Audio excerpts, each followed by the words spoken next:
हमार channel Mithila music ललमनिया बाजार के सब्सक्राइब करू और घंटी के सेहो दबाओ। धन्यवाद।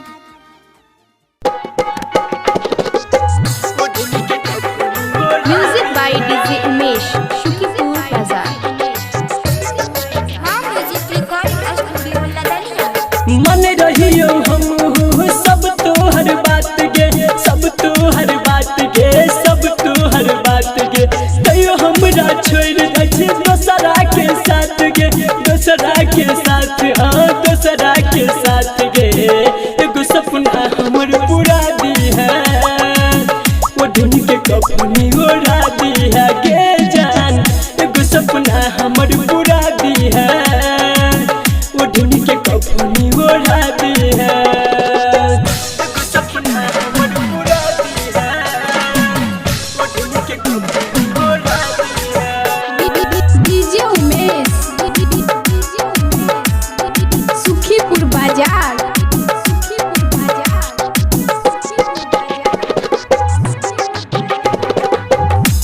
तो जो जाने खुश रहल करी है, फोन पर बात करल करी है गे, फोन पर बात करल करी है हाँ गे। दुआर पर तोरा जब अइतौ बराती, मरि जेबौ ओही राती गे। प्यार के बंधन में हमरा तू बन क चल जेबे जान, हमर रस्सी सतन क। एगो सपना हमर पूरा दी है, ओढ़नी के कफनी ओढ़ा दी है ये जान। एगो सपना हमर पूरा दी है, ओढ़नी के कफनी ओढ़ा दी है। एगो सपना हमर पूरा दी है, ओढ़नी के कफनी ओढ़ा दी है। डीजे उमेश, शुकीपुर बाजार।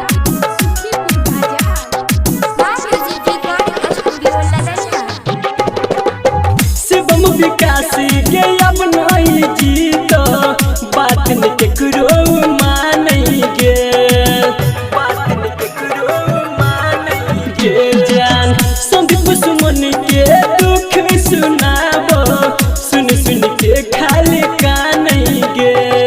उठतौ जाना जयन बजतौ गे बाजा, बजतौ गे बाजा, हाँ बजतौ गे बाजा।